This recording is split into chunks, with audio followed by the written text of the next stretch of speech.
Shalom jemaat Tuhan yang terkasih di dalam Yesus Kristus.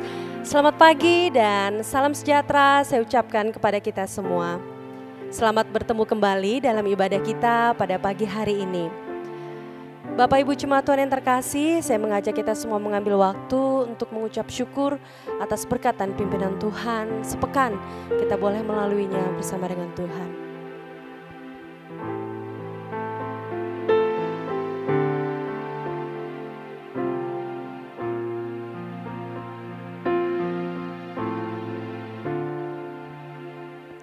Mazmur pasalnya yang ke-91 ayat 1 sampai dengan ayat yang ke-7 berkata, dalam lindungan Tuhan, orang yang duduk dalam lindungan yang maha tinggi, yang bermalam dalam naungan yang maha kuasa, akan berkata kepada Tuhan, tempat perlindunganku dan kubu pertahananku, Allahku yang kupercayai.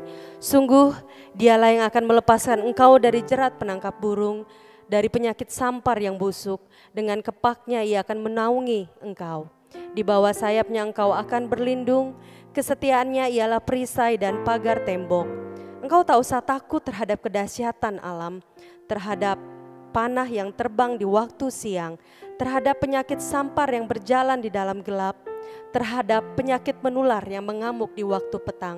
Walau 1000 orang rebah di sisimu dan 10.000 di sebelah kananmu, tetapi itu tidak akan menimpamu. Jemaat Tuhan, kami persilakan berdiri. Bersama kita akan mengucapkan pengakuan iman percaya.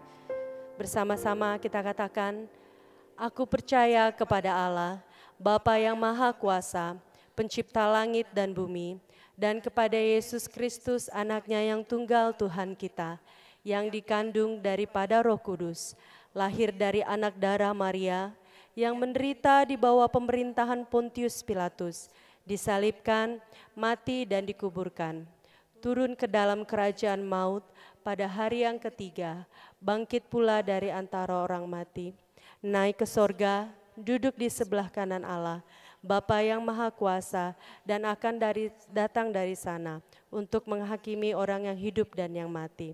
Aku percaya kepada Roh Kudus, gereja yang kudus dan am, persekutuan orang kudus, pengampunan dosa, kebangkitan tubuh, dan hidup yang kekal.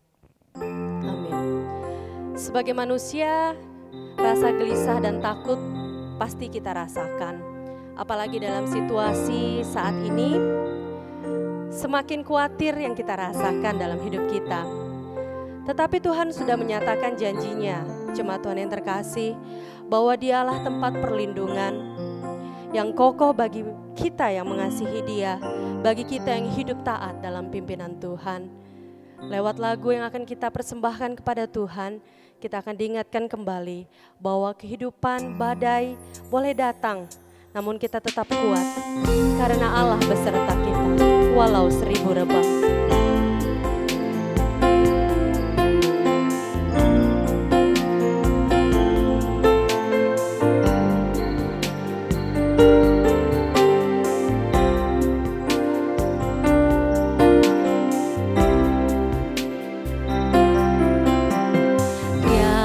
Pernah ku ragukan kasih setiamu ya Tuhan, setiap waktu dalam hidupku tak pernah kau tinggalkan.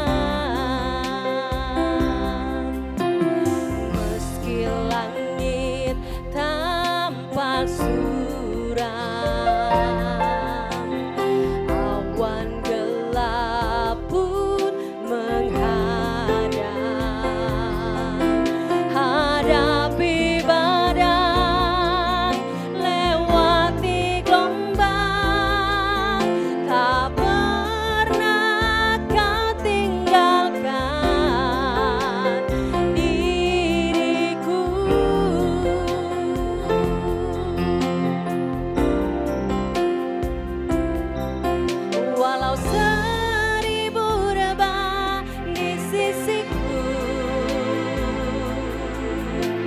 Kau tetaplah Allah penolongku.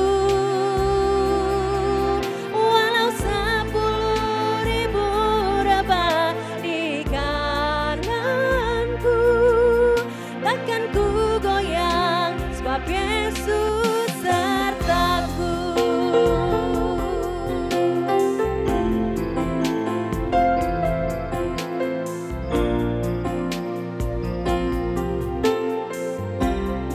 Meski langit tampak suram, meski langit tampak suram, awan gelap pun menghadang, hadapi badai, lewati gelombang, tak pernah kau tinggalkan diriku.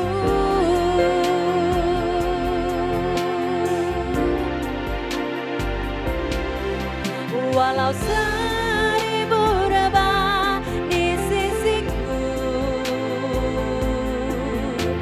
Kau tetaplah Allah penolongku. Walau 10.000 rebah di kananku, takkan ku goyang sebab Yesus sertaku. Walau 1000 rebah di sisiku, Kau tetaplah Allah penolongku.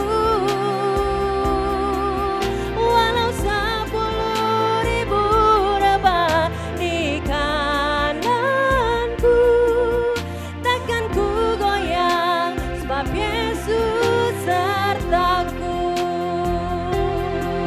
Walau 10.000 rebah di kananku, takkan ku goyang sebab Yesus sertaku. Benar Tuhan, itu keyakinan kami. Apapun yang kami hadapi dalam hidup ini, Tuhan ada beserta kami. Begitu juga sampai pada hari ini Tuhan, hari di mana kami boleh menyediakan waktu dan hidup kami bersama seluruh jemaat Tuhan, menyatukan hati dan diri kami dalam penyembahan kami kepada Tuhan. Pakailah kami seturut kehendak-Mu Tuhan, berkati rangkaian ibadah kami dari awal hingga akhirnya, dan setiap jemaat dan kami semua boleh diberkati di dalam Tuhan. Kami mau mulai Tuhan, ini doa serta pengharapan yang kami alaskan dalam nama dan kemuliaan-Mu di sorga. Amin. Jemaat Tuhan silakan duduk. Kita mengagungkan Tuhan sebab Tuhan sangat baik dalam kehidupan kita. Kita merasakan kebaikan Tuhan setiap saat, setiap waktu bagi kita. Mari kita memuji Tuhan, kita katakan sebab Tuhan Dia baik.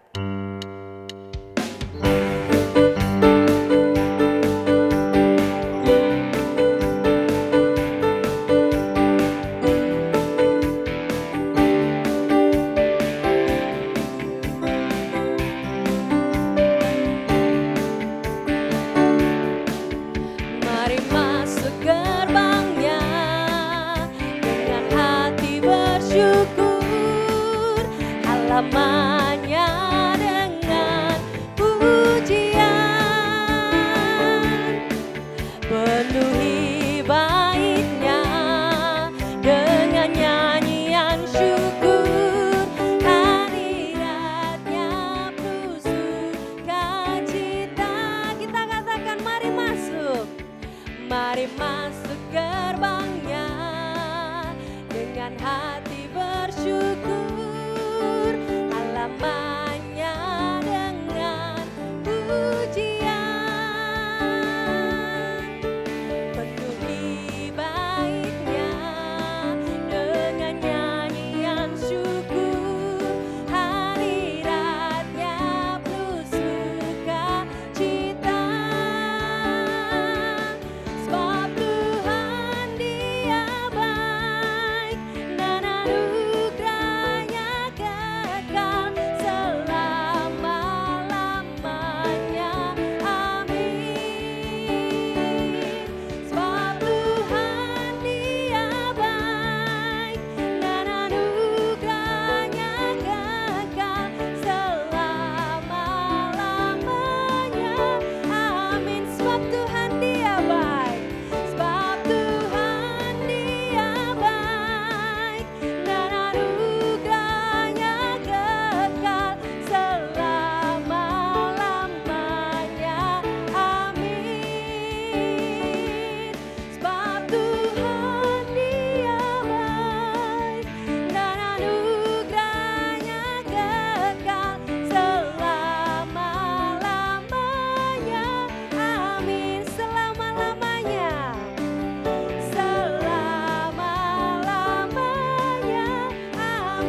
Jemaat Tuhan yang terkasih di dalam Yesus Kristus, mari kita membuka Alkitab kita bersama.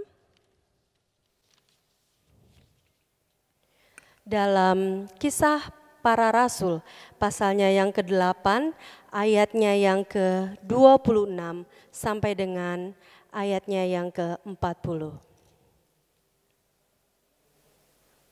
Kisah Para Rasul pasalnya yang ke-8 ayat 26 sampai dengan ayatnya yang ke-40.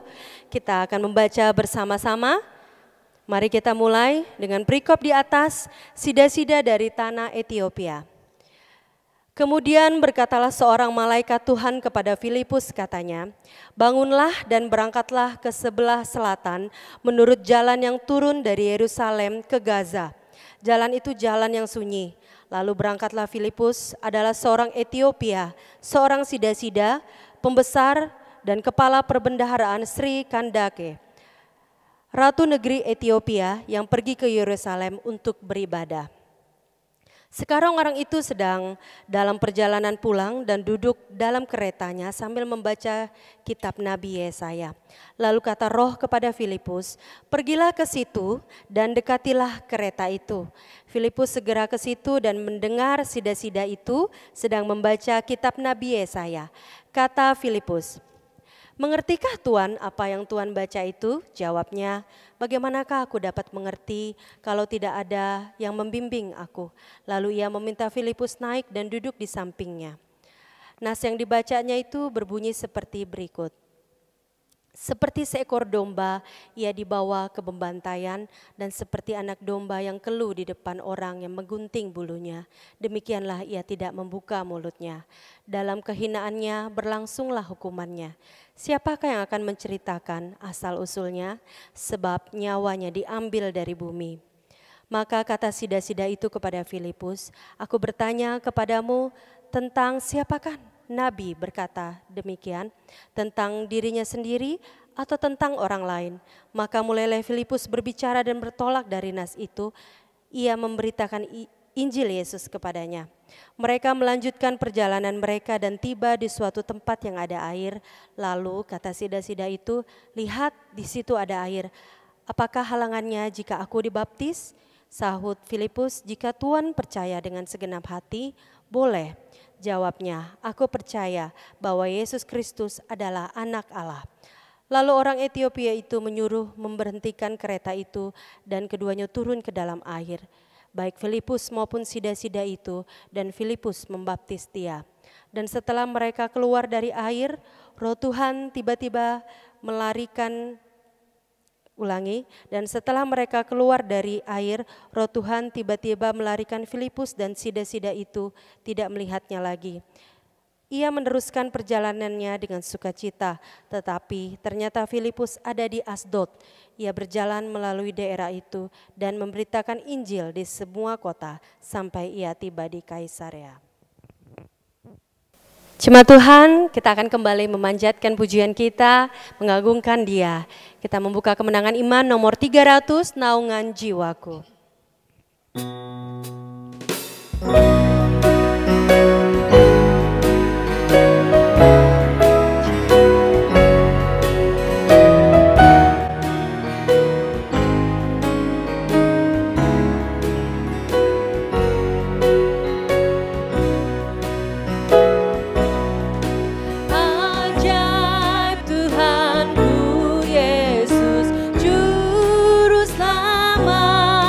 Besar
Jemaat Tuhan yang terkasih, kita tahu bersama bahwa banyak perkara telah terjadi dalam hidup kita dan kita sama sekali tidak bisa menyembunyikan semua itu di hadapan Tuhan. Karena Tuhan sangat berkuasa dan tentu saja Dia sangat mengasihi kita. Karena Dia pun sangat peduli pada kita. Biarlah firman yang akan kita dengarkan bersama menuntun hidup kita untuk lebih dekat lagi kepada Tuhan. Mari kita persiapkan hati kita mendengar kebenaran firman Tuhan. Kita angkat pujian bersama, pribadi yang mengenal hatiku. Saya mengajak kita semua berdiri.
Bapak, Ibu, Saudara, salam sejahtera bagi kita sekalian. Sebelum kita membaca firman dan juga merenungkan kebenarannya, mari terlebih dahulu kita berdoa. Bapa kami yang di surga, kami sangat bersyukur untuk peluang kembali membaca firman dan merenungkan kebenarannya. Kiranya Engkau sendiri lewat karya Roh-Mu yang kudus menolong kami untuk dapat mengerti dan juga bersedia melakukannya di dalam kehidupan. Di dalam nama Tuhan Yesus kami berdoa dan bersyukur. Amin. Bapak, Ibu, Saudara, pada hari ini kita akan membaca firman Tuhan dari Kisah Para Rasul pasal 8. Saya akan membacakan beberapa ayat bagi kita. Kisah Para Rasul pasal 8, mulai ayat 1b sampai dengan ayat yang kedua, dan selanjutnya ayat yang keempat sampai dengan ayat yang kelima, kemudian pasal 8, ayat 26 sampai dengan ayat yang ke-40. Demikianlah firman Tuhan. Pada waktu itu mulailah penganiayaan yang hebat terhadap jemaat di Yerusalem. Mereka semua kecuali rasul-rasul tersebar ke seluruh daerah Yudea dan Samaria. Orang-orang saleh menguburkan mayat Stefanus serta meratapinya dengan sangat. Tetapi Saulus berusaha membinasakan jemaat itu dan ia memasuki rumah demi rumah dan menyeret laki-laki dan perempuan keluar dan menyerahkan mereka untuk dimasukkan ke dalam penjara. Mereka yang tersebar itu menjelajah seluruh negeri itu sambil memberitakan Injil. Dan Filipus pergi ke suatu kota di Samaria dan memberitakan Mesias kepada orang-orang di situ.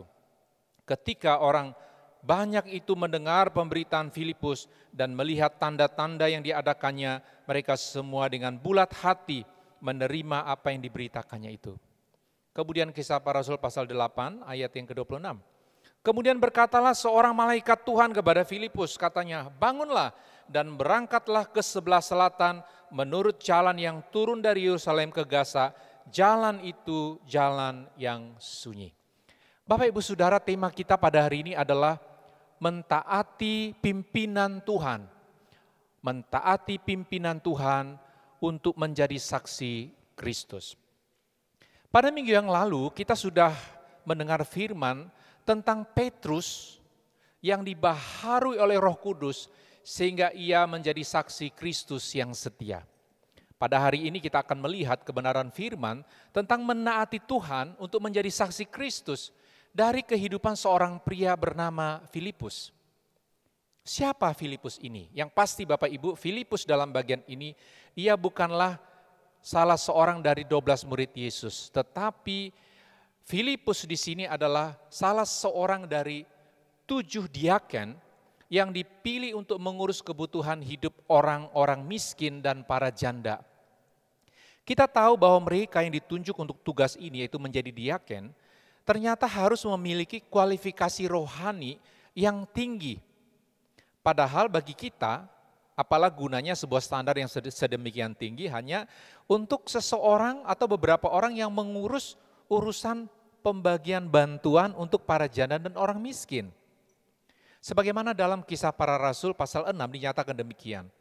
Ayat 2, berhubung dengan itu ke-12 rasul itu memanggil semua murid berkumpul dan berkata, kami tidak merasa puas karena kami melalaikan firman Allah untuk melayani meja.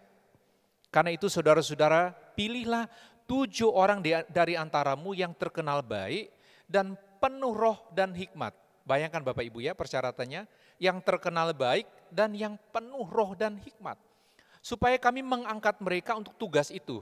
Ayat 4, dan supaya kami sendiri dapat memusatkan pikiran dalam doa dan pelayanan firman. Usul itu diterima baik oleh seluruh jemaat, lalu mereka memilih Stefanus, seorang yang penuh iman dan Roh Kudus, dan Filipus, Prokorus, Nikanor, Timon, Parmenas, dan Nikolaus, seorang penganut agama Yahudi dari Antioquia. Mereka itu dihadapkan kepada rasul-rasul, lalu rasul-rasul itu pun berdoa dan meletakkan tangan di atas mereka. Firman Allah makin tersebar dan jumlah murid di Yerusalem makin bertambah banyak. Juga sejumlah besar imam menyerahkan diri dan percaya. Dan Stefanus yang penuh dengan karunia dan kuasa mengadakan mujizat-mujizat dan tanda-tanda di antara orang banyak. Jadi Bapak Ibu Saudara, 7 diaken yang pada awalnya dipilih hanya untuk melayani meja, mengurus bantuan untuk para janda dan orang-orang miskin. Supaya para rasul dapat memusatkan pelayanan doa dan firman, ternyata syaratnya sangat kuat Bapak Ibu ya. Orangnya harus beriman, penuh roh, penuh hikmat. Dan dalam catatan yang kita baca tadi, dari 7 orang ini nama nomor 1 adalah Stefanus dan nomor 2 adalah Filipus. Setelah Stefanus, salah seorang diaken menjadi martir pertama, di mana dia dilempari dengan batu sampai mati. Dan orang-orang Kristen dianiaya dengan sangat hebat, sebagaimana kisah para rasul pasal 8 ayat 1b tadi. Maka jemaat Bapak Ibu tersebar ke seluruh daerah Yudea dan Samaria kecuali rasul-rasul. Dan yang mengejutkan Bapak Ibu, dari sekumpulan orang Kristen yang meributkan soal bantuan sosial, di kalangan mereka sendiri, sekarang jemaat yang tersebar karena aniaya ini Bapak Ibu, mereka menjadi saksi Kristus di luar Yerusalem.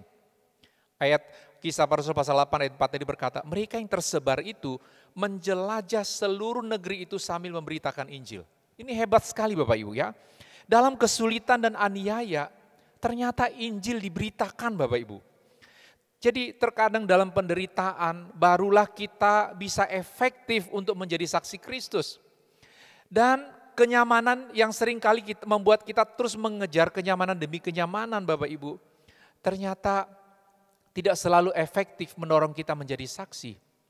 Kita tahu kalau kita terus fokus hanya kepada penataan pertemuan ibadah, meningkatkan perlengkapan alat musik, meningkatkan kualitas ibadah kita dalam bentuk puji-pujian atau perlengkapan apapun Bapak Ibu, tidak akan pernah kata-kata cukup. Sama dengan jemaat di Yerusalem pada saat aniaya Bapak Ibu, yang tadinya hanya sibuk soal pembagian dan sebagainya. Sekarang Bapak Ibu itu tidak menjadi penting, mereka tersebar dan menjadi saksi Kristus di luar Yerusalem. Demikian juga dengan Filipus, salah seorang diaken. Setelah Stefanus mati, kita tahu ada catatan istimewa mengenai Filipus. Dari seorang diaken yang hanya menyediakan makanan bagi para janda dan orang Kristen yang miskin, Bapak Ibu dia menjadi pemberita Injil. Bahkan Dr. Lukas, penulis kitab kisah para rasul, mencatat bagaimana Filipus pergi ke salah satu kota di Samaria. Dan di sana Filipus, diaken ini Bapak Ibu, dia memberitakan Injil dan dicatat disertai tanda-tanda. Orang yang kerasukan roh jahat dibebaskan. Orang lumpuh dan timpang disembuhkan. Dan ini sangat luar biasa Bapak Ibu, Filipus dicatat menjadi seorang pemberita Injil pertama untuk Samaria. Dan kalau boleh kita tambahkan, Filipus telah menjadi saksi Kristus lintas kebudayaan yang pertama kali. Bahkan saksi yang berhasil Bapak Ibu menang di atas kecenderungan eksklusivisme kesukuan Israel. Karena belas kasihan Tuhan yang menguasai hatinya, membuat dia bahkan rela melintasi batas-batas kebudayaan, bahkan kecenderungan kebencian orang Yahudi terhadap orang Samaria. Inilah bukti Bapak Ibu, bahwa Filipus hatinya telah mengalami pembaharuan oleh karya Roh Kudus. Sehingga ia menggenapi apa yang Yesus katakan di dalam kisah para rasul 1 ayat 8. Tetapi kamu akan menerima kuasa kalau Roh Kudus turun ke atas kamu, dan kamu akan menjadi saksiku di Yerusalem dan di seluruh Yudea dan Samaria sampai ke ujung bumi. Bapak Ibu, saya selalu mengingatkan ini, bahwa kehadiran Roh Kudus di dalam hidup orang percaya bukan untuk membuat kita sekedar kumpul-kumpul kebaktian, nyanyi-nyanyi dan menikmati suasana entertainment rohani Bapak Ibu. Justru kehadiran Roh Kudus di dalam kita agar kita bisa menjadi saksi seperti Petrus dan juga seperti Filipus. Bapak Ibu, setelah Filipus menjangkau Samaria, firman Tuhan mengatakan bahwa ia tidak tinggal di sana untuk menikmati popularitasnya sebagai pribadi yang berjasa bagi orang-orang Samaria. Dia tidak bilang, wah saya bapak rohani kalian, ya kalian anak rohani saya yang menangkan kalian, layanilah saya. Bapak Ibu, itu hal-hal itu tidak terjadi Bapak Ibu. Malah dalam kisah para rasul pasal 8 ayat 26, firman Tuhan berkata demikian. Kemudian berkatalah seorang malaikat Tuhan kepada Filipus, Katanya, bangunlah dan berangkatlah ke sebelah selatan menurut jalan yang turun dari Yerusalem ke Gaza. Jalan itu jalan yang sunyi.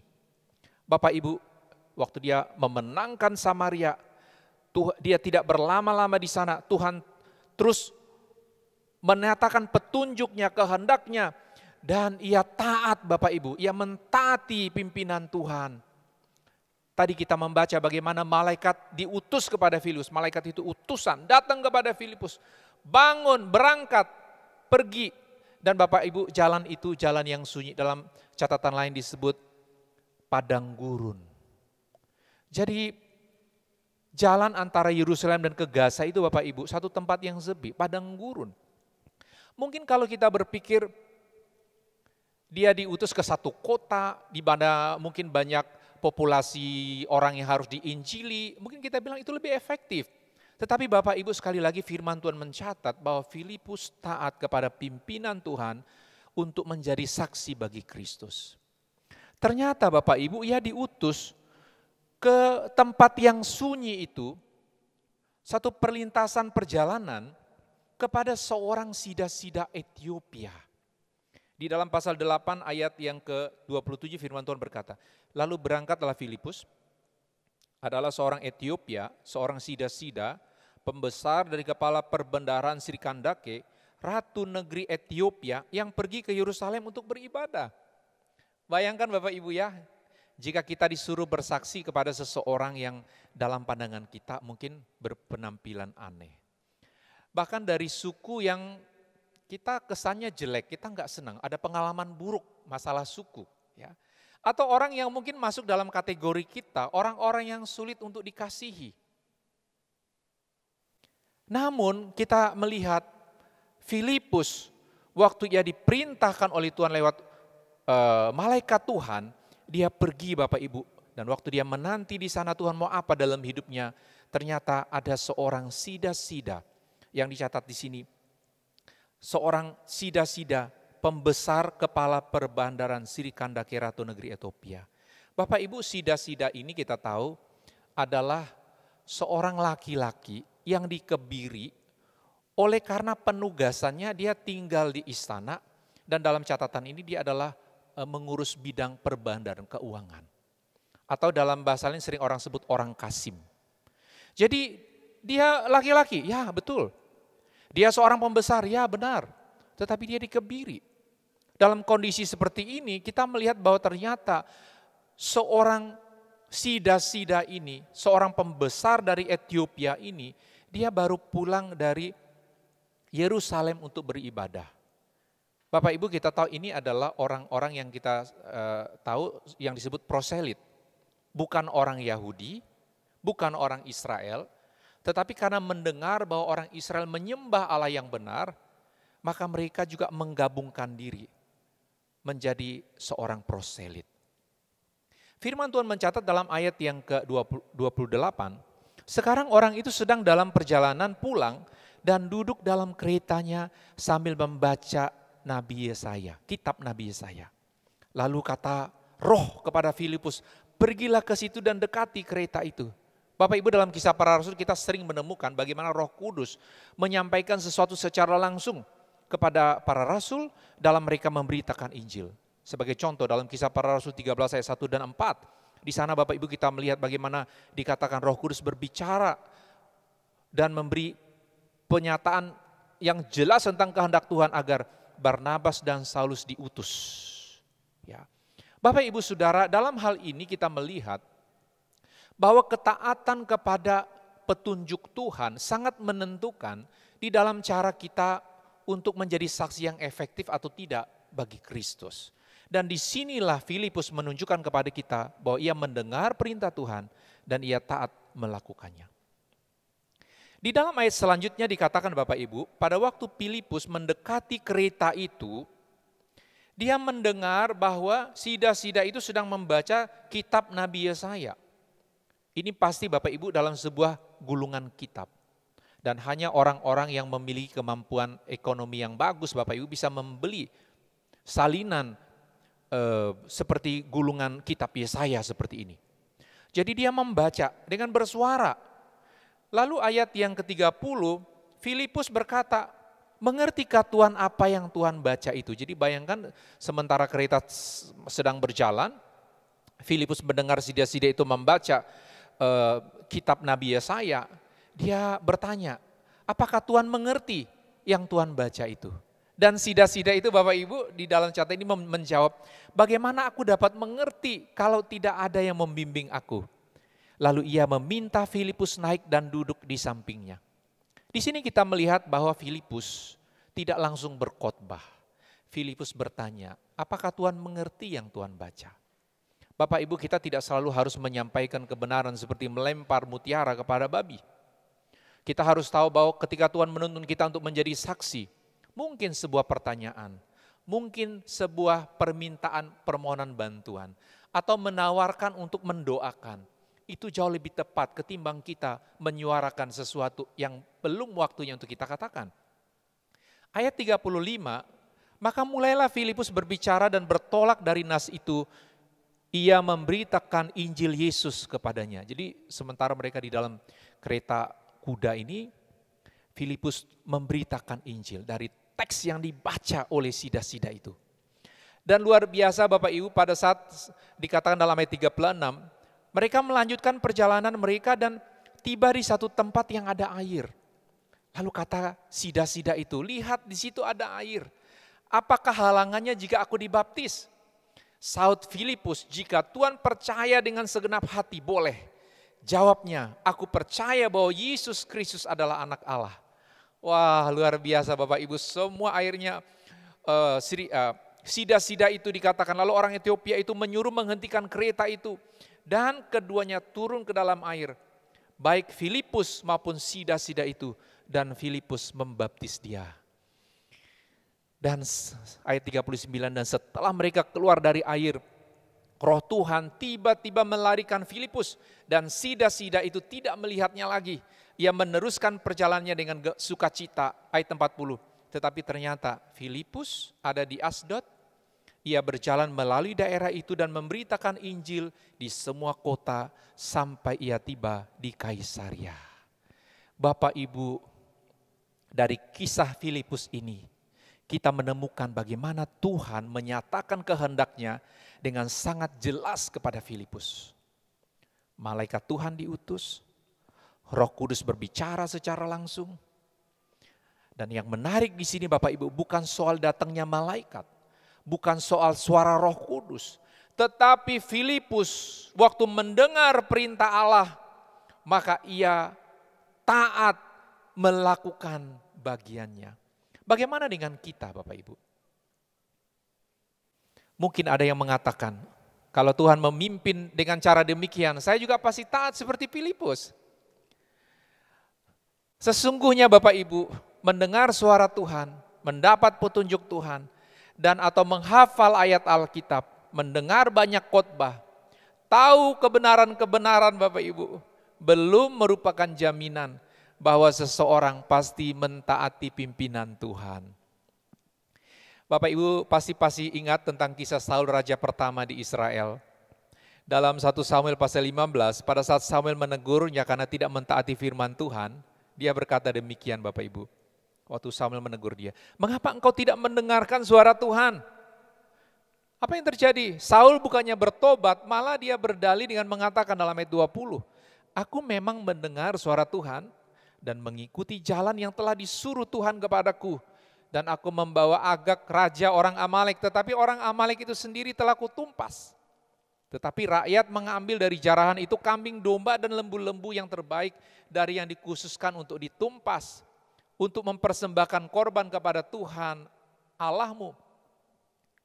Jadi bukannya mengakui dosa dan bertobat, Saul malah memutarbalikkan kasusnya dengan melemparkan kesalahan kepada rakyat. Demikian juga Bapak Ibu dewasa ini banyak alasan yang diajukan manusia atas kegagalan dalam mendengar dan mentaati firman Tuhan. Beberapa alasan itu mungkin juga pernah menguasai Bapak Ibu atau saya. Misalnya ada orang yang berkata demikian, jika saja Tuhan berbicara langsung, maka saya pasti taat.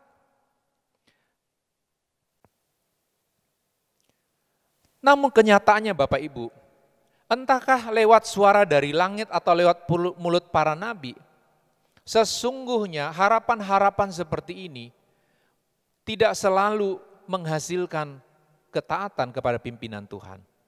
Cobalah kita melihat bagaimana Adam dan Hawa mendengar firman Tuhan secara langsung di Eden, namun melanggarnya juga, Kejadian pasal 3. Kain mendengar suara Tuhan menegur dia pada saat dia di dalam situasi merancang yang jahat terhadap adiknya, Kejadian pasal 4, namun ia tetap berdusta. Abraham, bapa orang beriman, mendengar suara Allah, mendapat janji Tuhan secara langsung, melihat penampakan Allah yaitu teofani dalam rupa manusia. Namun Abraham pun pernah mengikuti keraguan Sarah tentang keturunannya. Kejadian pasal 16 ayat 1 dan 2. Bagaimana jika firman Tuhan disampaikan melalui seorang nabi? Mungkin kita bilang, wah saya pasti akan lebih setia, saya pasti taat. Ternyata tidak juga Bapak Ibu. Lihatlah kepada orang Israel. Mereka mendengar firman Tuhan dari Musa, tetapi berulang kali tidak taat dan terhukum karena keberdosaan mereka. Raja-raja Israel seperti Saul mendengar dari Samuel namun tidak mendengar dan tidak taat. Nabi Elia, Nabi Elisa dan banyak nabi lain telah tampil menyampaikan firman Tuhan secara langsung kepada para pemimpin dan umat Israel. Namun tidak pernah terbukti Bapak Ibu bahwa ada jaminan mereka pasti taat jika mendengar secara langsung dari Tuhan. Selain itu Bapak Ibu, seringkali orang berkata, oh saya akan lebih taat kepada pimpinan Tuhan kalau saya melihat mujizat yang Tuhan lakukan. Oh saya akan lebih setia kalau saya mengalami mujizat, lebih rajin membaca firman, rajin ke gereja, rajin melayani, bahkan juga bisa berubah dalam hidup saya. Namun kita tahu Bapak Ibu bahwa pengalaman mujizat tidak sering berakhir pada ketaatan yang murni dan konsisten kepada firman Tuhan. Seringkali seiring waktu, ketika pengalaman mujizat sudah lewat oleh waktu, semangatnya sirna diterpa waktu.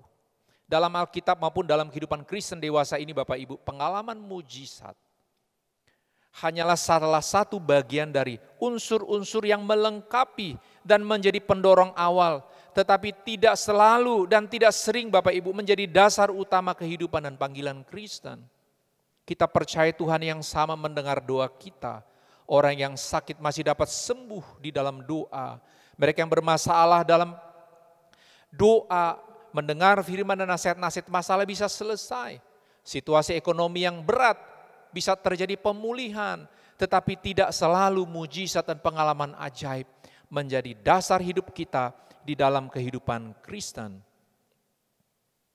Mungkin saja Bapak Ibu pengalaman mujizat bisa menyegarkan keputusan seseorang untuk mengikuti Yesus. Namun ia harus tetap mengikuti Yesus dan menjalani hidup yang benar bahkan tanpa melihat tanda-tanda ajaib di kemudian hari. Harapan dan kerinduan kita akan tanda ajaib tidak boleh menjadi tujuan dan dasar spiritualitas Kristen sejati. Apalagi Bapak Ibu kita membuat syarat-syarat kepada Tuhan. Oh kalau Tuhan dengar doa saya, kalau saya sembuh barulah saya akan begini dan begitu. Untuk hal-hal yang baik yang kita tahu dari firman Bapak Ibu, seringkali kita masih membuat syarat-syarat.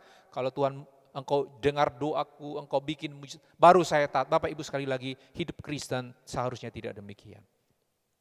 Perhatikanlah bahwa perintah Yesus Kristus untuk pemberitaan Injil memang disertai janji bahwa ada tanda-tanda ajaib yang menyertai dan ia menepatinya. Tetapi dalam perjalanan hidup para rasul maupun orang Kristen mula-mula, pencobaan, penderitaan dunia juga menjadi bagian wajar dari hidup mereka. Karena itu untuk memiliki hati yang mau mendengar dan taat kepada pimpinan Tuhan, tidak ditentukan oleh berapa banyak kita mengalami pengalaman mujizat. Bapak Ibu, ada juga orang berkata, saya akan taat kepada pimpinan Tuhan jikalau saja saya tahu lebih banyak firman Tuhan. Sebagian orang Kristen sering menjadikan alasan kekurangan pemahaman Alkitab sebagai alasan kegagalan rohani. Seolah-olah jika ia mengetahui lebih banyak pengetahuan kebenaran, maka ia pasti akan lebih mentaati pimpinan Tuhan. Padahal pelanggaran firman Tuhan lebih banyak bukan karena tidak tahu Bapak Ibu, tetapi memang karena tidak bersedia untuk taat. Ulangan pasal 29 ayat 29 berkata demikian. Hal-hal yang tersembunyi ialah bagi Tuhan Allah kita, Tetapi hal-hal yang dinyatakan ialah bagi kita dan bagi anak-anak kita sampai selama-lamanya. Supaya kita melakukan segala perkataan hukum Taurat ini. Jadi tidak ada dalih bagi manusia untuk mengatakan, karena saya tidak tahu banyak tentang firman Tuhan, saya tidak tahu banyak tentang Alkitab, saya tidak tahu banyak tentang pasal atau ayat Alkitab mana yang bicara mengenai bagian itu, makanya saya tidak taat. Pandangan seperti ini Bapak Ibu yang mengatakan bahwa kalau saya lebih banyak tahu firman, saya akan lebih taat. Ini sama dengan orang yang mengatakan, oh saya bukan pendeta, saya bukan lulusan sekolah teologi atau sekolah Alkitab, oh saya bukan majelis gereja, saya bukan aktivis gereja, jadi ya tidak tahu apa-apa begitu. Atau berkata, karena saya tidak tahu apa-apa ya saya tidak boleh dituntut untuk memahami firman lebih baik dan atau tidak perlu terlalu serius bagi Tuhan. Kenyataannya ialah Bapak Ibu bahwa firman Tuhan diberikan kepada semua orang. Nabi, pemberitaan Injil para misionaris, pengajaran, nasihat-nasihat gembala, justru hanyalah sebuah sarana penyampaian kehendak Allah kepada manusia. Karena tujuan Allah berfirman kepada semua manusia, bukan sekedar untuk diteliti dalam konteks sekolah Alkitab, atau dalam komunitas biara. Maksudnya Bapak Ibu, Alkitab diberikan kepada kita bukan sekedar untuk diteliti oleh orang-orang yang sekolah teologi, harus mengerti bahasa Ibrani, bahasa Yunani. Atau dalam satu komunitas biara di mana orang fokus hanya kepada dirinya dan kepada firman. Firman diberi kepada semua orang Bapak Ibu. Sehingga setiap orang Kristen yang membaca firman dalam konteks kehidupan nyata, dia dapat mengerti oleh karya Roh Kudus dan juga diminta dengan tuntutan yang sama, waktu tahu apa kehendak Tuhan, bersedia taat kepada pimpinannya. Ada juga sebagian orang yang berkata, saya mungkin bisa lebih taat kepada pimpinan Tuhan nanti kalau saya sudah tua. Jika saja saya sudah lebih tua, mungkin saya akan lebih mudah untuk taat. Orang-orang muda seringkali berpikir bahwa mereka baru akan dapat melakukan firman Tuhan jika sudah tua dan secara fisik sudah tidak berdaya. Kalau mata sudah kabur, maka tidak ada godaan mata lagi. Nanti bisa menang atas pornografi maupun free sex. Kalau usus sudah lemah, tidak ada godaan lagi untuk minum minuman keras. Kalau paru-paru dan jantung sudah tua, bermasalah, maka mudah untuk berhenti dari kebiasaan yang merusak tubuhnya. Bapak Ibu, kalau demikian, kalau hal ini benar bahwa ketaatan kepada pimpinan Tuhan ini nanti lebih mudah waktu tua, seharusnya dalam Alkitab ini Bapak Ibu ada pengantar ditulis. Berlaku untuk 90 tahun ke atas, ya. Berlaku untuk 90 tahun ke atas. Atau sekalian saja Bapak Ibu harapannya ya udah, daripada bilang nanti kalau sudah tua baru bisa taat, ya sekalian aja ya. Nanti kalau sudah mati begitu ya. Nah Bapak Ibu, kemudaan bukanlah sebuah alasan untuk tidak mentaati firman Tuhan. Lagi pula usia lanjut tidak akan dapat menghentikan keberdosaan maupun kejahatan manusia. Kita sudah tahu Bapak Ibu bahwa orang sampai tua, sampai mati pun bisa hidup di dalam dosa. Kiranya kita memutuskan untuk lebih mendengar firman Tuhan dan melakukannya. Dengan hati yang rela hidup sesuai kehendaknya seperti Filipus. Mendengar perintah Tuhan, mengerti kehendak Tuhan, dan taat kepada pimpinan Tuhan. Tidak sekedar mengikuti perasaan kita. Kalau suka, lakukan. Kalau tidak suka, tidak dilakukan. Namun dalam segala kondisi, firman Tuhan yang tertulis, yang telah kita baca dan telah diajarkan kepada kita menjadi pelita kehidupan kita. Khususnya ketika Allah dalam kedaulatannya memimpin kita memasuki satu kondisi yang berbeda dari impian kita tentang hidup yang kita harapkan. Namun kalau memang harus melalui situasi itu, Allah berdaulat, Allah berkehendak agar kita menjadi lebih efektif di dalam menyaksikan akan Yesus Juru Selamat dunia. Maka kita bersedia untuk taat kepada pimpinan Tuhan. Karena tujuan hidup kita bukanlah sekedar untuk kenyamanan kita, kebahagiaan kita, mengejar kemudahan, popularitas. Tetapi kita mau di dalam semuanya, kita akan hidup menjadi saksi bagi Kristus dimanapun kita ada. Ada seorang bernama Judson Cornwall. menceritakan bahwa satu kali dia berdoa sungguh-sungguh. Dia minta supaya Tuhan berbicara lagi kepadanya. Tetapi akhirnya dia mendengar, Bapak Ibu ya, mendengar seperti apa. Dia dapat kesan yang sangat kuat. Bahwa Tuhan menyatakan kepadanya, Judson, mengapa aku harus berbicara kepadamu lagi? Jika engkau tidak mentaati apa yang telah kukatakan saat terakhir aku berbicara kepadamu. Judson, mengapa aku harus berbicara kepadamu lagi jika engkau tidak mentaati apa yang telah kukatakan saat terakhir aku berbicara kepadamu. Seringkali saya bertemu dengan ketika ada orang berduka cita, keluarganya, teman-teman, saudara datang dan bilang, apa yang dia katakan terakhir? Ada pesan-pesannya enggak? Ya, orang masih mencari kata-kata terakhir. Saya ingat sekali satu kali saya bilang akhirnya, dia tidak bicara apa-apa lagi. Karena dia sudah terlalu banyak berbicara untuk kalian. Kalian anak-anaknya, ingat apa yang pernah dia katakan. Itu yang engkau ingat, dia tidak perlu mengucapkannya berulang kali atau menjadikannya sebagai kata-kata terakhir. Kita tahu bahwa Juru Selamat kita, Tuhan penyelamat kita, pemimpin hidup kita, Yesus Kristus sudah menyampaikan perintahnya yang terakhir. Dan ini adalah mandat terbesar dalam sejarah dunia. Matius 28 ayat 19 dan 20. Di mana ia telah memberi perintah kepada kita, pergilah, jadikanlah semua bangsa muridku. Bapak Ibu, perintah Yesus agar kita pergi menjadikan semua bangsa murid Yesus. Di mana kita menjadi saksi di dalam karya Roh Kudus itu belum dicabut. Mandat ini akan terus Bapak Ibu berlaku atas hidup kita sepanjang kita masih diberi nafas kehidupan. Karena itulah jikalau Roh Kudus yang telah memeteraikan keselamatan kita, yang juga telah memberi karunia rohani dan mengingatkan seluruh kebenaran yang tertulis dalam Alkitab agar kita lakukan Bapak Ibu. Tujuannya adalah agar kita terus menjadi saksi Kristus bagi orang yang belum percaya seperti Filipus. Dan jangan lupa Filipus seorang diaken yang pada awalnya hanya melayani meja, melayani kebutuhan para janda dan orang-orang Kristen yang miskin.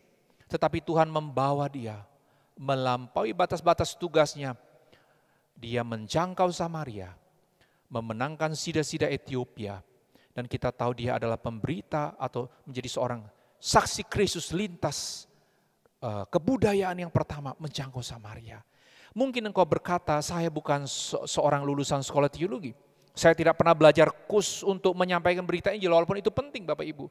Tetapi saya mau katakan, engkau dalam ketaatanmu, kesediaanmu untuk mau taat kepada pimpinan Tuhan, bahkan kerelaanmu ada belas kasihan kepada jiwa yang terhilang, Tuhan akan pakai engkau untuk bisa jadi saksi yang setia. Kita tidak perlu meragukan bagian Tuhan. Ia berjanji menyertai kita sampai akhir zaman. Tapi janji penyertaan ini bukan sekedar janji supaya waktu kerja engkau sukses. Waktu engkau minta sesuatu, engkau dapat harta kemakmuran dan kesehatan. Janji penyertaan ini diberikan untuk agar kita dapat terus bersaksi menjadikan semua bangsa murid Yesus. Kiranya Tuhan memberkati kita dengan kepastian ini, bahwa taat kepada pimpinan Tuhan ditunjukkan dalam apa? Ketaatan kepada mandat perintah agung Yesus Kristus, kita jadi saksi bagi dia. Mari kita berdoa. Bapa kami yang di surga, seringkali kami mencari-cari Tuhan mau apa dalam hidup kami. Kami seringkali berdoa dan minta petunjuk untuk hal-hal yang sederhana dalam hidup. Tetapi kami melupakan bahwa Tuhan telah memberi perintah yang paling jelas atas hidup kami. Kami mungkin mencari-cari suara Tuhan berbicara lagi kepada kami dengan satu cara yang istimewa. Mencari petunjuk khusus untuk hidup kami mengenai pasangan hidup, pekerjaan, apa yang akan kami lakukan, beruntung atau tidak. Tetapi sesungguhnya di atas semua pencarian kami akan hidup seperti apa, Tuhan sudah menyatakan kehendak yang tidak pernah dirubah, bahwa sepanjang kami masih diberi nafas hidup, kami adalah milik-Mu yang tak terpisahkan dari kasih-Mu. Engkau sudah menjamin kekekalan yaitu surga. Dosa-dosa kami sudah diampuni. Dan Roh Kudus tinggal di dalam kami, agar kami dapat menyelesaikan penugasan Tuhan menjadi saksi sampai Engkau datang. Terima kasih Bapa, hati yang lemah Tuhan kuatkan, supaya kami senantiasa taat kepada pimpinan-Mu, menjadi saksi yang setia. Di dalam nama Tuhan Yesus kami berdoa dan bersyukur. Amin.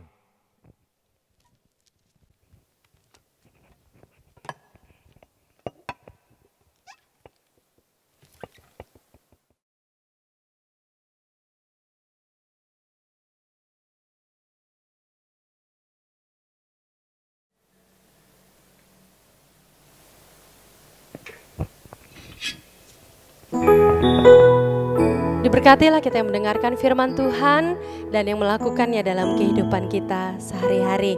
Jemaat Tuhan yang terkasih di dalam Yesus Kristus, kita akan memberikan persembahan kita untuk mendukung pekerjaan pelayanan Tuhan di dalam jemaat ini. Dan sebelumnya akan kita berdoa bersama, saya akan pimpin kita dalam doa. Mari kita berdoa. Tuhan, kami datang kepadamu membawa segala yang ada pada kami, yang kami akan berikan dengan ketulusan dan kerinduan kami kepada Tuhan. Pakailah ini seturut kehendak-Mu untuk mendukung pekerjaan pelayanan Tuhan di dalam jemaat ini. Berkati pribadi lepas pribadi kami, agar kami terus mengingat Tuhan dalam hidup kami. Ini Tuhan doa kami, dalam nama Yesus kami ucap syukur dan berdoa. Amin. Kita akan mengiringi persembahan kita. Kita bersama memuji Tuhan dalam nyanyian kemenangan iman nomor 165. Ada damai dalam jiwaku.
Tiba waktunya kita menyampaikan doa syafaat kita, dan doa syafaat ini akan dipimpin oleh Bapak Pendeta Darwin Usat STH. Kami silakan.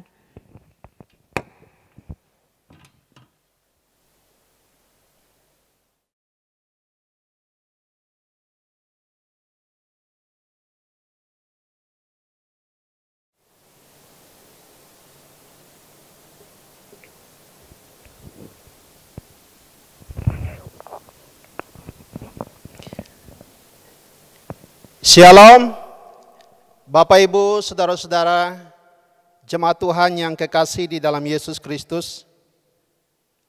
Patut kita bersyukur, memuliakan Tuhan pada pagi hari ini bersama-sama dengan saudara-saudara kita yang berulang tahun dalam minggu ini. Baik ulang tahun kelahiran dan juga ulang tahun pernikahan. Yang pertama, Lasioni Adril Tadius Pentatoti, Jiulahang Frederick Tino Eran Farlen, Jiran Rose Christine, Lydia Hendrik, Yuani Evelyn Monita Erene, Siska Carolina, Misbah, Suandi, Telen Usat, Tio Sunabakti Andani, Deborah Elia, Suryati Kaleb, Linda, Jenny Ordiani, Jelita Asri, Joni Yanto, Preti Leviera Berli, Joes Elemori Kanghede, Wiono Adi, Naomi Murang, Preti Laura Berli. Yang berulang tahun pernikahan, Martin Putu dengan Rostia Dalena, Wawan Arianto dan Agustina Ding, Paril Andris dengan Leliana Christine, Samuel Duman dengan Rama, Wiono Adi dengan Arbetina, Fran Farlen dengan Maitania ADS, Hendrikus Samuel F dengan Dahlia Usat, Uluk Ujung dengan Roslina Panjaitan. Ya, firman Tuhan berkata, karena panjang umur dan lanjut usia serta sejahtera akan ditambahkannya kepadamu. Amsal pasal 3 ayat 2. Mewakili seluruh jemaat Tuhan, kami mengucapkan selamat ulang tahun kepada Bapak Ibu saudara-saudara anggota jemaat yang telah berulang tahun dalam minggu ini. Kiranya kasih dan penyertaan Tuhan senantiasa menjadi bagian Bapak Ibu saudara yang kekasih di dalam Tuhan. Karena itu mari kita bersatu di dalam doa syafaat. Mari kita berdoa. Segala hormat, pujian dan syukur kami persembahkan kepadamu ya Tuhan, Allah pencipta langit dan bumi, Allah yang mengasihi kami di dalam Yesus Kristus Tuhan dan Juru Selamat kami. Pada pagi hari ini ya Tuhan, patut kami bersyukur, memuji, memuliakan Tuhan, oleh karena kasih dan anugerah Tuhan, penyertaan Tuhan yang sempurna atas kehidupan kami sepanjang satu pekan yang telah berlalu ya Tuhan. Di dalam berbagai aktivitas keberadaan seluruh jemaat Tuhan sepanjang minggu yang lalu, Tuhan telah setia menjaga, memelihara dan melindungi kami semua. Dan puji Tuhan, pada hari perhentian pada hari ini, kami boleh datang di hadapan Tuhan, menyembah Tuhan, memuliakan Tuhan di dalam kehidupan kami. Bapa kami yang ada di dalam kerajaan sorga, pada pagi hari ini kami bersyukur bersama dengan anggota-anggota jemaat kami yang berulang tahun dalam minggu ini ya Tuhan. Kami memuliakan Tuhan oleh karena kesetiaan Tuhan, oleh karena kasih Tuhan yang besar di dalam kehidupan mereka. Mereka boleh berulang tahun, itu semua oleh karena kemurahan Tuhan. Kiranya Tuhan terus menolong, memberkati saudara-saudara kekasih kami di dalam menjalani hari-hari hidup mereka ke depan yang telah Tuhan karuniakan di dalam kehidupan mereka. Biarlah mereka senantiasa merasakan kasih, penyertaan Tuhan, pemeliharaan Tuhan di dalam kehidupan mereka, baik secara pribadi, bahkan di dalam keluarga rumah tangga Kristen yang berulang tahun pada minggu ini ya Tuhan. Terpujilah nama-Mu Bapa di sorga. Bapa kami yang ada di dalam kerajaan sorga, pada pagi hari ini kami mau berdoa, menyerahkan untuk bangsa dan negara kami ya Tuhan. Kami berdoa untuk para pemimpin bangsa kami, baik dari pusat bahkan sampai ke daerah sekalipun ya Tuhan. Kami menyerahkan pemimpin kami ya Tuhan, di dalam menghadapi kondisi pandemi yang dialami oleh bangsa kami ya Tuhan. Kiranya Tuhan memberikan hikmat, memberikan kemampuan untuk mereka dalam melaksanakan tugas dan tanggung jawab yang Tuhan telah percayakan kepada mereka. Dan secara khusus kami berdoa untuk pemerintah yang ada di Provinsi Kalimantan Utara ya Tuhan. Kami berdoa untuk gubernur dan wakilnya, bahkan semua jajarannya Tuhan. Dan kami juga berdoa untuk pemerintah yang ada di Kabupaten Bulungan. Kami berdoa untuk bupati dan wakilnya dan semua jajarannya Tuhan. Kiranya Tuhan menolong mereka di dalam melaksanakan tugas dan tanggung jawab yang Tuhan telah percayakan di dalam memimpin di dalam daerah kami ya Tuhan. Tuhan Bapa kami yang ada di dalam kerajaan sorga, dalam kesempatan ini ya Tuhan, kami mau berdoa menyerahkan untuk anggota jemaat kami yang dalam keadaan sakit ya Tuhan. Kami berdoa untuk Sapuk Ding, Feni Anggunawan, Reson Evata, Ferry Markus, Agus, Daniel Yesaya, Petelan Lasa, Jan Janing, Pawing, Balulong, Sia Imang, Iring Tingai, Hermawati, Surya, Bartolomius, Uring Ipuy, Anye Ingan, Bungan Lalo, Bungan Gu, Kasing Ingan, Sarah Faren, Ira Baya, Robert Aing, Sulau Merang, Pudau, Yunitate, Pekuyang El, Devi Sung, Dewi Siana, Pelusan, Amos Ding, Yohana Jalung, Peliben, Bilung, Lestari, Martiana Are, Yusuf Bawan, Erni Slutan, Erna Sung, Asung Usat, Erden Uluk, Irang Jauh, Elia Ding, Bungan Tadan, Dorce Merang, dan Mas Wawan. Kami berdoa di dalam nama Tuhan Yesus. Tuhan jamah, Tuhan pulihkan saudara-saudara kami yang dalam keadaan sakit ya Tuhan. Kami percaya dan kami yakin tepat pada waktu Tuhan mereka dapat memperoleh kekuatan dan kesembuhan yang sempurna daripada Tuhan. Tuhan Bapa kami yang ada di dalam kerajaan sorga, dalam kesempatan ini juga ya Tuhan, kami mau berdoa untuk pemimpin-pemimpin gereja kami ya Tuhan. Secara khusus kami berdoa untuk pemimpin kami yang ada di Aros Pusat, yang ada di wilayah, bahkan yang ada di daerah ya Tuhan. Bahkan sampai ke jemaat lokal sekalipun ya Tuhan.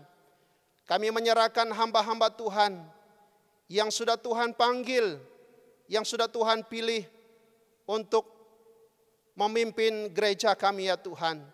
Kiranya Tuhan memberikan mereka hikmat, memberikan kekuatan kesehatan yang sempurna daripada Tuhan, agar mereka dapat melaksanakan tugas dan tanggung jawab yang Tuhan telah percayakan kepada mereka. Dan kami juga berdoa menyerahkan untuk semua program-program yang sudah disusun dalam tahun ini ya Tuhan. Kiranya Tuhan menolong bila semua program-program itu bisa berjalan dengan baik, dan di dalamnya nama Tuhan saja yang kami puji dan kami muliakan.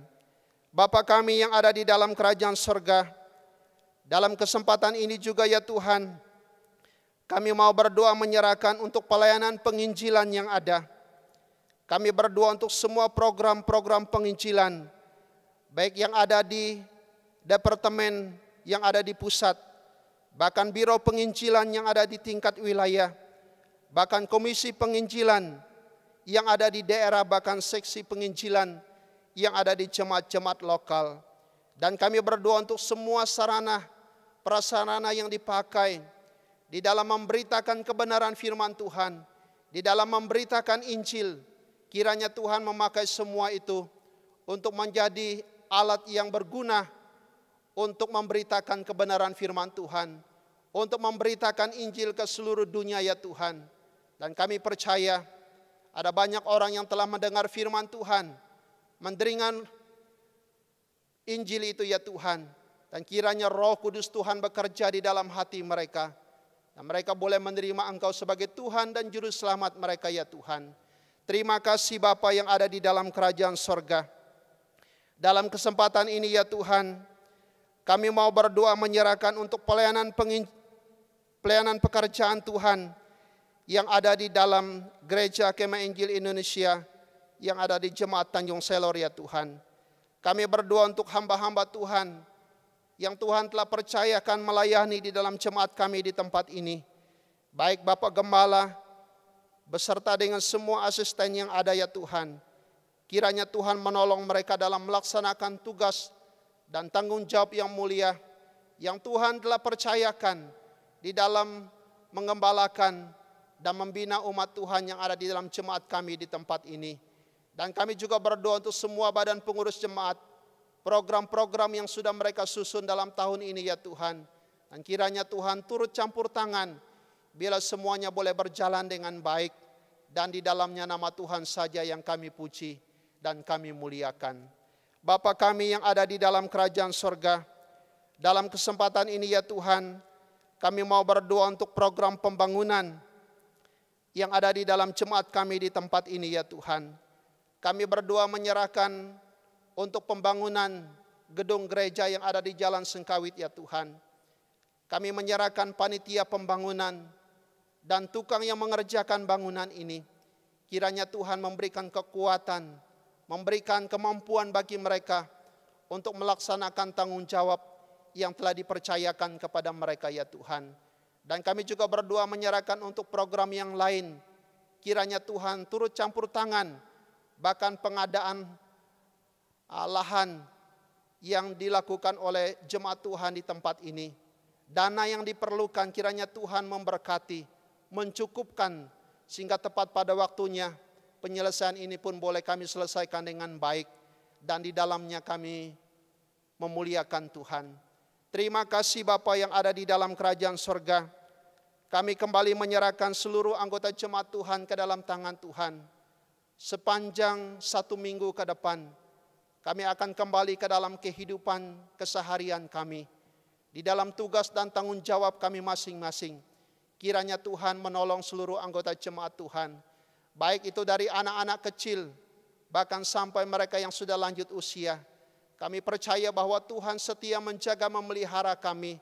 Bahkan secara khusus kami berdoa untuk anak-anak kami yang ada dalam pendidikan mereka ya Tuhan.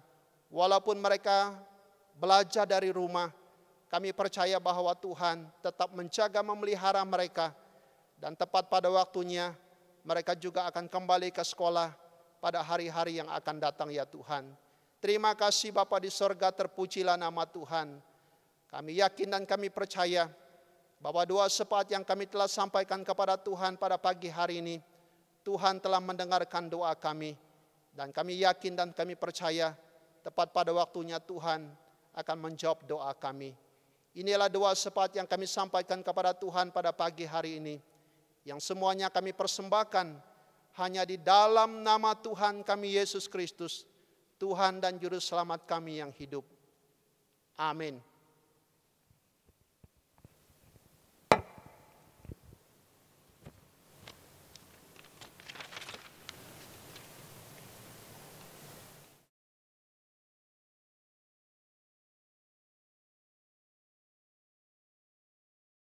Jemaat Tuhan yang terkasih, kita akan mengakhiri ibadah kita pada hari ini dan kita akan tetap terus menjalani hari-hari kita ke depan. Banyak hal yang akan kita lewati dalam kehidupan ini. Tetapi jemaat Tuhan, jangan lupa untuk tetap berseru hanya kepada Tuhan kita Yesus Kristus. Saya mengajak kita semua berdiri, kita mengangkat pujian yang mengatakan, Kaulah harapan.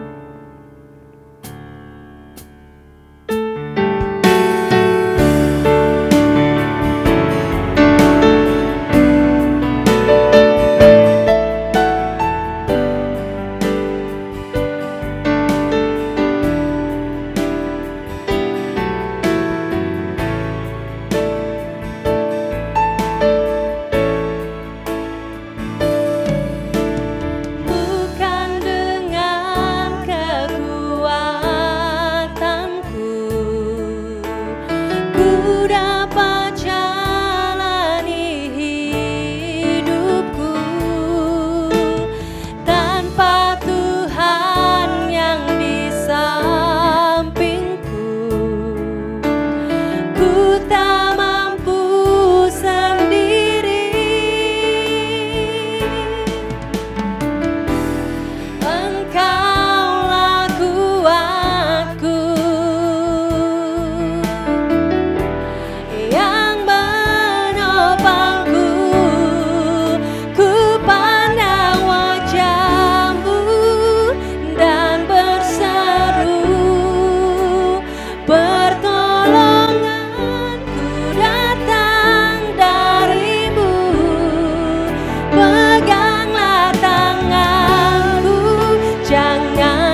Bapa, terima kasih untuk mengasihi kami dan telah menyelamatkan kami oleh karya anak-Mu Yesus Kristus di kayu salib. Terima kasih Roh Kudus untuk meterai dan jaminan Engkau tinggal di dalam kami dan menuntun kami untuk dapat terus hidup menjadi saksi-Mu selama kami ada di muka bumi. Terima kasih untuk setiap berkat melalui ibadah pada hari ini, baik puji-pujian, pemberitaan firman, bahkan diri kami bersyafaat. Bapa, kami percaya Engkau yang tidak pernah meninggalkan kami, Allah yang setia menjamin kami, dan oleh berkat-Mu kami diberi kekuatan dalam menjalani hari-hari ke depan di dalam jaminan dan pemeliharaan-Mu. Jemaat Tuhan, terimalah berkat Tuhan. Kiranya damai dan sejahtera dari Bapa dan kasih Yesus Kristus, bahkan penyertaan Roh Kudus akan senantiasa dinyatakan atas kehidupan-Mu dari hari ini sampai Tuhan Yesus datang pada akhir zaman, membawa kita masuk dalam surga yang mulia. Di dalam nama Tuhan Yesus kami berdoa dan bersyukur. Puji Allah, mohon berkat, puji Dia segenap bumi, di surga pun memuji-Mu. Bapa, Anak, dan Roh Kudus. Amin.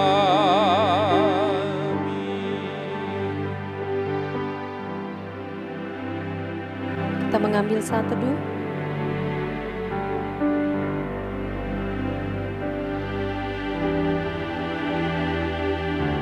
Amin.